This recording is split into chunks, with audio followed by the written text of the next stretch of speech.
आपको मिलवाते हैं एक ऐसी शख्सियत से जिनका जीवन ज्ञान, कला और संघर्ष की त्रिवेणी है। हिमाचल के कुल्लू से निकलकर उन्होंने संगीत और संस्कृति के क्षेत्र में नई पहचान बनाई। वह कुल्लू के पहले ऐसे विद्यार्थी हैं जिन्होंने हिमाचल विश्वविद्यालय से संगीत में पीएचडी की उपलब्धि हासिल की। विषय था चंबा और कुल्लू का लोक संगीत। 20 से अधिक पुस्तकों के लेखक डॉक्टर ठाकुर एक इतिहासकार, लेखक और लोक संस्कृति के गहरे अध्येता हैं। किराना घराने से जुड़ी उनकी गायकी हिमाचल की संगीत परंपरा को नई दिशा देती है। वहीं कुल्लू दशहरा की शुरुआत उनकी आवाज से होती है। डॉक्टर सूरत ठाकुर सिर्फ एक प्रोफेसर नहीं, बल्कि हिमाचल की संस्कृति के जीवंत दूत है। डॉक्टर सूरत ठाकुर वो नाम है जो बताता है कि कला जब जड़ों से जुड़ती है तो वो इतिहास बन जाती है। आइए उनसे जानते हैं कुल्लू की देव संस्कृति के बारे में।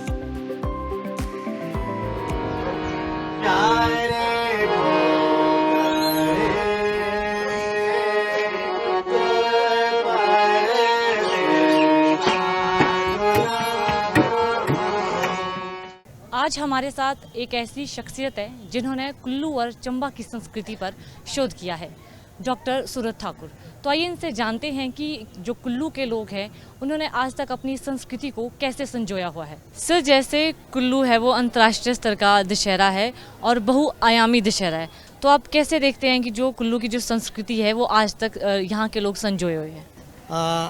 कुल्लू की जो देव संस्कृति है, और क्योंकि इसको देवभूमि कहा जाता है, और देव संस्कृति के इर्द गिर्द यहाँ की लोक संस्कृति घूमती है। चाहे जन्म से लेकर अंतिम क्षण तक, शादी, विवाह, जन्म, दूसरे खेती-बाड़ी, कृषि, बागवानी, और साथ में जो पालतू पशु हैं उन सब के बारे में जो भी प्रक्रिया अपनाई जाती है, जो हमारी दिनचर्या होती है लोगों की, उसमें हर जगह देवी देवताओं की उपस्थिति और उनको पूछकर वो दिन निश्चित किया जाता है और उनको पूछ करके वो काम किए जाते हैं। कुल्लू के दशहरे को है वो अंतर्राष्ट्रीय स्तर का दर्जा प्राप्त है और यहाँ पे अनेक प्रकार के देवी देवता हैं। तो जो बाहर के दर्शक है उनको समझ नहीं आता है कभी कि जो ये देवी देवताओं के पीछे जो नाग शब्द है उसकी उत्पत्ति कैसे हुई और ये इसका मतलब क्या है। देखिए, देव संस्कृति यहाँ कोई 5-6 प्रकार के देवी देवता हैं यहाँ, जिसमें एक है महादेव। शिव जी के कई रूप हैं महादेव के रूप में, बिजली महादेव, विश्वेश्वर महादेव और दूसरे महादेव। दूसरे हैं शक्तियाँ। शिव के साथ शक्तियाँ हमेशा चलती हैं और कुल्लू में बहुत सी देवियाँ ऐसी हैं जो शक्ति रूप में यहाँ पूजित हैं। तीसरे हैं यहाँ जो वैष्णव देवता, जो भगवान विष्णु के कई रूप हैं, कृष्ण के रूप हैं, श्री राम के रूप हैं, नारायण के रूप में, अलग अलग नारायण के रूप में हैं। और वो भी यहाँ बहुत से गांवों में देवी देवता वैष्णव परंपरा से जुड़े हुए हैं। चौथे हैं नाग देवता। कहते हैं कि किसी वक्त ये इतिहास में भी आता है कि पुराने ज़माने में, वैदिक काल में या पौराणिक काल में, यहाँ नागों का भी वास रहा है। नाग मनुष्य रूप में यहाँ रहे हैं, नाग जाति जो है। और जब वो उनका काल चला गया तो बाद में वो कहीं ना कहीं अपना चमत्कार दिखाते गए और वहाँ वो देवता रूप में पूजित होते गए। चौथे हैं योगनियाँ, जो पर्वत चोटियाँ हम देखते हैं। पर्वत चोटियों पर हमेशा योगनियों का वास रहता है और योगनियाँ हमेशा पर्वत लांघने वालों को, पर्वत को जब क्रॉस करते हैं, चाहे ट्रैकर है, चाहे माउंटेनियर करने वाले हैं, वो लोग जब जाते हैं तो उनको रास्ता वो जोगनियाँ दिखाती हैं। एक प्रकार है यहाँ, सबसे बड़ा प्रकार मैं समझता हूँ वो कुल्लू के सबसे पुरातन देवता है, वो है स्थान देवता। हर गांव में स्थान देवता हैं और पहले उनका ही शासन था, उनको ही पूजा जाता था। धीरे धीरे क्या हुआ कि दूसरे देवता आने लगे और फिर उन्होंने उनके साथ चर्चा की, रिश्ता निभाया और फिर वो दोनों इकट्ठे रहने लगे, एक दूसरे की इज्जत करते हुए वो अपनी परंपरा को आज भी निभा रहे हैं। और एक देवता हैं जो ऋषि मुनि हैं, वैदिक ऋषि हैं चाहे पौराणिक ऋषि हैं।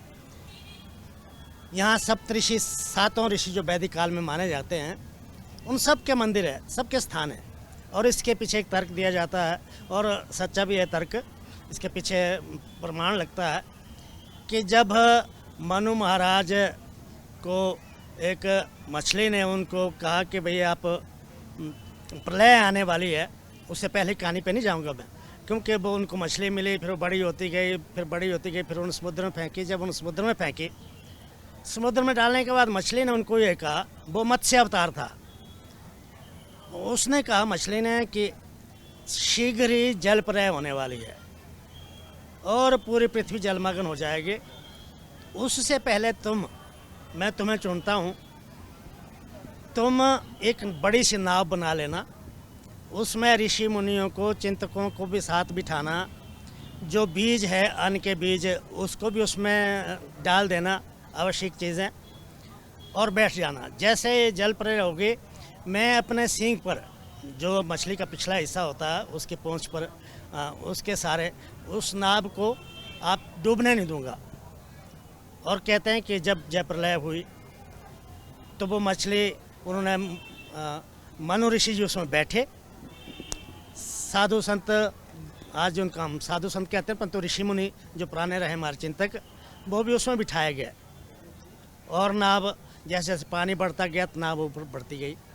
क्योंकि हिमालय है, ऊंची चोटी है यहाँ, तो मनाली के पास एक हामटा जगह है, हेमकुट पर्वत उसको कहते हैं।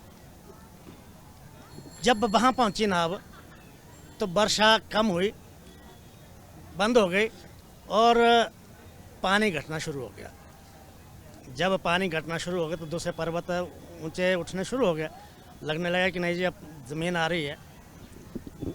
तो तब कहते हैं कि ऋषि मुनियों ने कहा कि हमें ये जगह बड़ी शांत लगी, सुंदर लगी, अच्छी लगी, हम यहीं अलग अलग स्थानों पर अपना जहाँ जो हमें अच्छा लगेगा वहाँ हम तपस्या करेंगे। वो वहाँ तपस्या करने चले गए, और मनु महाराज को, क्योंकि विष्णु ने कहा था, नारायण मत्स्य रूपी उस अवतार ने, कि तुम वहाँ से दोबारा से सृष्टि का प्रारंभ करना।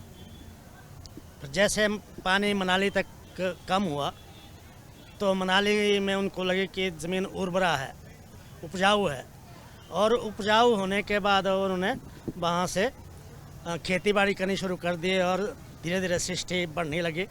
और इसमें हमारे देव वार्ताएँ जो आती हैं, देवताओं की जो गाथाएँ होती हैं, उसमें कहा गया है कि निहार घोर थी, सही मई संसार थी, स्वर्गन और धरती पन्ने, पहले आए ब्रह्मा, फिर आए विष्णु, फिर आए आप महादेव, 1 से 2 हुए, 2 से 100 हुए, 100 से सहस्र हुए, सहस्र ने हजारों हुआ, और उससे पृथ्वी भर गई।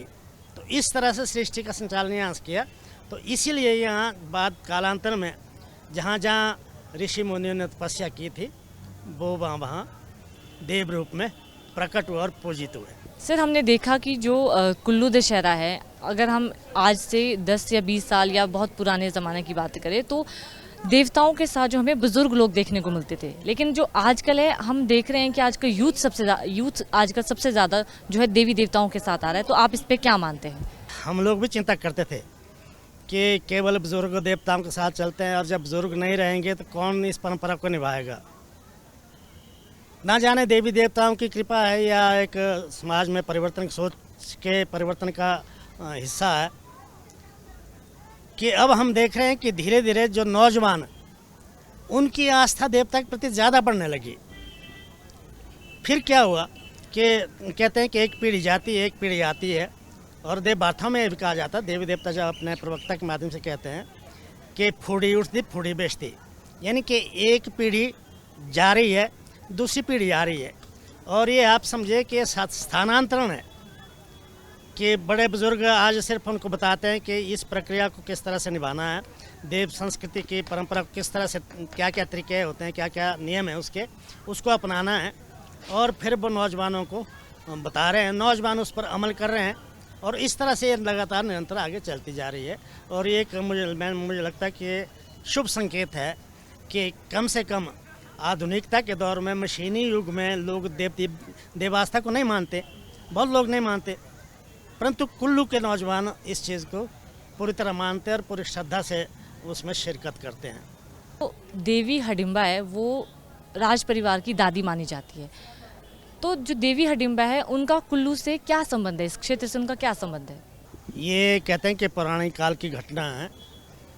जब वारणावत से जब लाक्षागृह से वो निकले पांडव, तो उत्तराखंड होते हुए वो यहाँ भी आए। 1 साल वो अज्ञात में ही रहे, किसी को पता नहीं था कहाँ चले गए। तो वो घूमते घूमते मनाली पहुँचे। मनाली आज तो चलो कंक्रीट का शहर है, उस वक्त वहाँ बहुत बड़े बड़े पेड़ थे, घना जंगल था। और उस जगह जो हिडिंब राक्षस, हिडिंब दैत्य, उसका राज था और वो अपनी बहन हिडिंबा के साथ रहता था। कहते हैं कि जब वो घने जंगल में छाया के बीच दिन को वो बैठे, 5 भाई पांडव और साथ में माता कुंती। तो उनके एक नियम था कि जब वो थक जाते थे तो 4 भाई सो जाते थे, 5वां भाई पहरा देता था। जब वहाँ मनाली पहुँचे, रेस्ट कर रहे थे सभी, सब सो गए, माता कुंती भी सो गई, तो भीम पहरा दे रहे थे। तो क्योंकि वो दैत्य था, शक्तिशाली था, उसके पास भी जो सिद्धि थी, उसको मानुष गंध आई, मनुष्य गंध आई। तो उसने अपनी बहन हिडिंबा को भेजा कि देख वाला कौन है ये, मुझे नए लग रहे हैं, कुछ नई प्रकार की गंध लग रही है मानुष की, तू देख और मुझे भूख लगी है, उनको मेरे लिए तू पकड़ के ला, फिर हम मिल करके उनको खाएंगे, अपने पेट की क्षुधा को शांत करेंगे। वो चली आई जहाँ वो 4 भाई सोए हुए थे और भीम पहरा दे रहा था। जब उसने भीम को देखा, इतना सुंदर नौजवान, हृष्ट पुष्ट, और वो उस पर मोहित हो गई। उसने राक्षसी रूप त्यागा और सुंदर कन्या का रूप धारण कर दिया। और जब वो उसके भीम के पास पहुंची तो उसने कहा भीम को, देखिए मैं हिडिंबा है मेरा भाई, उसने मुझे आपको लाने के लिए भेजा है और वो आपका भक्षण करना चाहता है। मैं बचा सकती हूँ तुम्हें, बशर्ते तुम मेरे साथ शादी करो। तो भीम ने कहा कि मैं क्यों तेरे साथ शादी करूं, तू अनजान है, मेरे सबसे बड़े भाई तो युधिष्ठिर हैं, हम माता कुंती है, माता कुंती का जो आदेश होता है उसको हम सर्वोपरि मानते हैं और उसके अनुसार हम चलते हैं, मैं नहीं तेरे साथ शादी कर सकता। तो हिडिंबा ने कहा कि फिर तो आपको मेरे साथ चलना होगा, मेरा भाई इंतज़ार कर रहा है। इस वार्तालाप में बहुत समय गुजर गया और हिडिंबा ने उधर देखा कि वो आई नहीं, वो गुस्से होके खुद चला आया और आते वो हिडिंबा को अनशट बकने लगा या उसको गाली देने लगा कि तुझको मैंने भेजा था इनको लाने के लिए, तो उनके साथ प्रेमालाप कर रही है, बातचीत कर रही है बड़े प्रेम से, जैसे तेरे दोस्त है। तब भीम ने कहा कि देख, इस पर दोष मत दे, मेरे से बात कर, मैं बैठा हूँ, मेरे साथ बात कर रही है, तू कौन होता है? तो हिडिंबा का गुस्सा और भी बढ़ गया। उसने कहा कि ठीक है, पहले तेरे को ही पूछता हूँ मैं, चल आ जाता हूँ मैदान में। और कहते दोनों में घमासान युद्ध हुआ, द्वंद्व युद्ध जिसको कहते कुश्ती युद्ध। उसमें तो भीम माहिर थे और कुछ समय के पश्चात हिडिंबा को उन्होंने मार दिया। तो उतने को दूसरे भाई भी सभी जाग गए, माता कुंती भी जाग गई। हिडिंबा अकेली रही, वो रोने लगी। हाँ, कुंती ने कहा, उनकी माता ने कहा कि क्यों रो रही है बेटी? तो उसने कहा कि देखो जी, मेरा एक सहारा था, मेरा भाई, उसकी छत्र छाया में सुरक्षित थी, अब मैं अकेली हो गई और मैं भीम से शादी करना चाहती हूँ, मुझे उनसे प्रेम हो गया, अब आप ही बताइए न्याय क्या है? तो तब कुंती ने कहा कि ठीक है, तू इससे शादी कर सकती है, ये तेरा सहारा रहेगा। फिर भीम को उन्होंने इजाज़त दे दी कि भाई ठीक है, आप इनसे शादी कीजिए, गंधर्व विवाह कीजिए। गंधर्व विवाह की परंपरा यहाँ पहले से भी चली है और पहाड़ों में बहुत ज़्यादा चलती है ये। तब भीम ने एक शर्त रखी, देखिए तुझे मुझे 2 शर्तें माननी पड़ेगी तब मैं तेरे से शादी करूँगा। एक तो मैं सिर्फ 1 साल तक तेरे साथ रहूँगा यहाँ, दूसरा तुझे राक्षसी वृत्ति छोड़ के देव वृत्ति की तरफ मुड़ना होगा, समाज की भलाई के लिए काम करना होगा, समाज की बुराई छोड़ के समाज के हित में जो काम करते हैं उस तरह से काम करना पड़ेगा, तब मैं तेरे से शादी करूँगा। हडिम्बा मान गई, खुश हो गई वो, और कहते हैं कि 1 साल तक वो अपने हार बिहार करते रहे इसी एरिया में, बाकी भाई भी साथ साथ चलते रहे। और 1 साल के बाद घटोत्कच पैदा हुआ उनके, वो शर्त पूरी होगी। फिर धीरे धीरे हडिम्बा भी अपना जो उसका मानसिक वो कहते हैं आत्मा थी, जो राक्षसी वृत्ति थी, वो बदलनी शुरू होगी। और उसके लिए जो भगवान शिव के साथ पार्वती ने यहाँ शबरी रूप में वेश धारण किया है मनाली में, मनाली के साथ ही एक स्थान है शुरू, वहाँ वो भिलनी के रूप में आए थे। उस वक्त उन्होंने उसकी परीक्षा ली थी अर्जुन की, वहीं उन्होंने उसको पाशुपत अस्त्र प्रदान किया था शिव जी ने। तो तब किसी ने कहा कि तू देवी शबरी के पास चली जा, उनकी पूजा कर, आराधना कर दिन रात, वो तुझे देवत्व प्रदान करेगी। कहते हैं कि वहाँ उन्होंने उनकी पूजा की, आराधना की, और उन्होंने वरदान दे दिया माता पार्वती ने शबरी रूप में कि अब तो देवी बन गई। और उसके बाद वो देवी रूप में पूजी जाने लगी, और जो आज भी तक पूजी जा रही है। ये जगती प्रथा क्या होती है, इसके बारे में हमें बताइए। जगती एक देवी देवताओं का एक महत्वपूर्ण अनुष्ठान है। एक होती है छोटी जगती, एक होती है बड़ी जगती। छोटी जगती होती है हर देवता के वहाँ होती है, हर देवता के मंदिर के प्रांगण में होती है। जब उनका सब दिवस होता है, जिस दिन वो प्रकट हुआ उस गांव में। दूसरा, जब उनका प्रमुख त्यौहार होता है, मेले त्यौहार होते हैं, उस वक्त छोटी जगती लगती है। जब देवता प्रांगण में आके थड़े पर बैठेगा, अपने आसन पर बैठेगा, उसके सामने गुड़ बिठाया जाता है। फिर देव धुन के साथ जो उसके देव आवाहन की धुन होती है, वो उस धुन के साथ उसके अंदर देवता प्रवेश होता है। फिर वो उसके बाद देवता प्रवेश होने के बाद वो जो वहाँ उपस्थित है गांव वाले, उनकी जो समस्याएं हैं, उनके प्रश्न हैं, उनका जवाब देता है। जब सभी लोग निवृत्त हो जाते हैं, उनके उत्तर देते देते, तब जाके वो फिर अपने दूसरे रूप में आ जाता है, मानव रूप में आता है। ये होती छोटी जगती। दूसरी होती बड़ी जगती। बड़ी जगती हमेशा नगर में होती है या कुल्लू में होती है, 2 जगह होती है।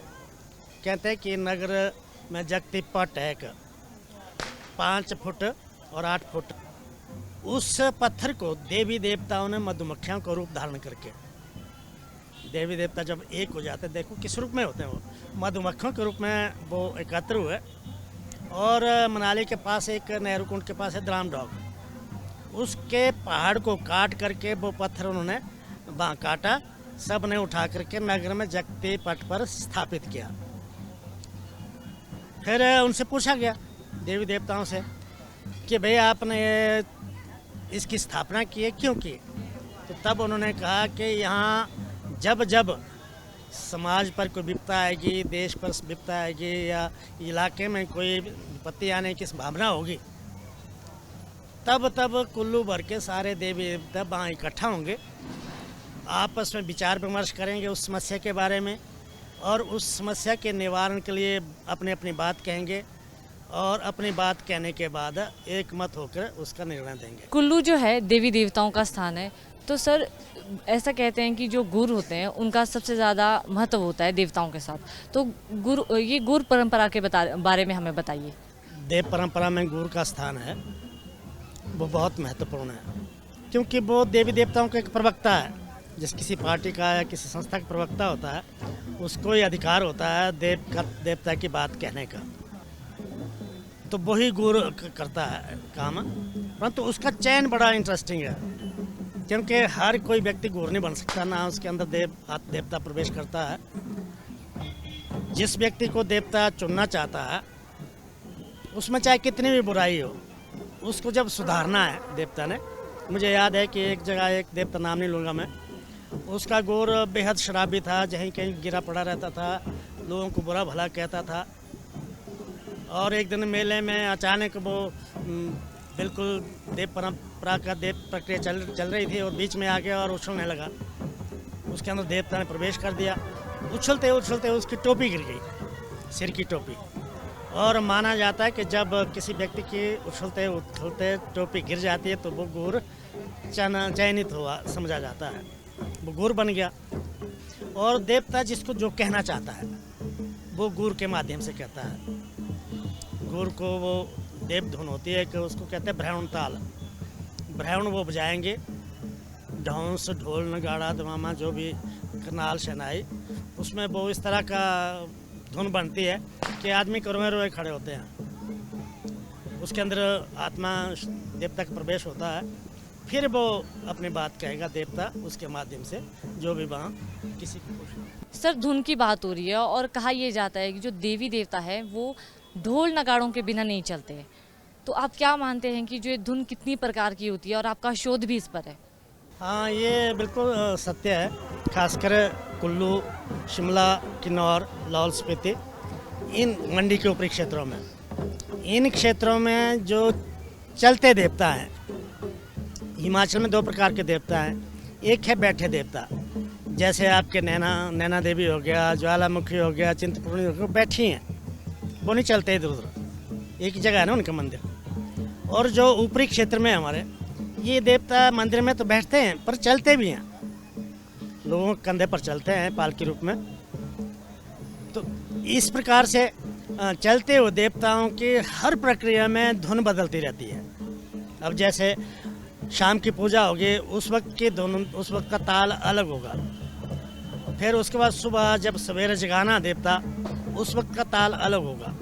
फिर देवता ने मंदिर से बाहर निकलना है, उस वक्त का ताल अलग होगा। मंदिर से बाहर निकलने के बाद जहाँ देवता मैदान के चारों ओर देव आवाहन कर रहा है, चारों दिशाओं में उनका आवाहन, कोई हवाओं को इकट्ठा कर रहा है, देवी देवताओं को मना रहा है, उसकी धुन अलग होगी। गुर के माध्यम से उसने बुलवाना है, उस वक्त अलग ताल होगा। देवता ने यात्रा पर जाना है, उसका ताल अलग होगा। देवता ने नाचना है, खुशी व्यक्त करनी है, देवखड़ी होती है और हुड़की नृत्य वगैरह होते हैं देवताओं के, उसके ताल अलग होते हैं। कहने का मतलब ये है कि हिमाचल के देवताओं के साथ जितने ज़्यादा ताल बजते हैं उतने शायद विश्व में कहीं ताल नहीं बजते। इतनी रिदम, इतना बड़ा ऑर्केस्ट्रा, और बिना माइक के, बिना कुछ के वो यहाँ बजाओ तो पार पहाड़ी पे सुनाई देगा। इस प्रकार के जो वाद्य यहाँ बने हैं और ये यहाँ की परंपरा में शामिल है। तो ये थे हमारे साथ डॉक्टर सूरज ठाकुर जी, जिन्होंने कुल्लू और हिमाचल की जो संस्कृति है, जो देव संस्कृति है, उस पर विस्तार से चर्चा की, जिन्होंने बहुत ही गहराई में हमें ये चीज़ें समझाने की कोशिश की। हम आशा करते हैं कि हमारे दर्शकों को भी ये देव संस्कृति के बारे में नई जानकारी मिली होगी।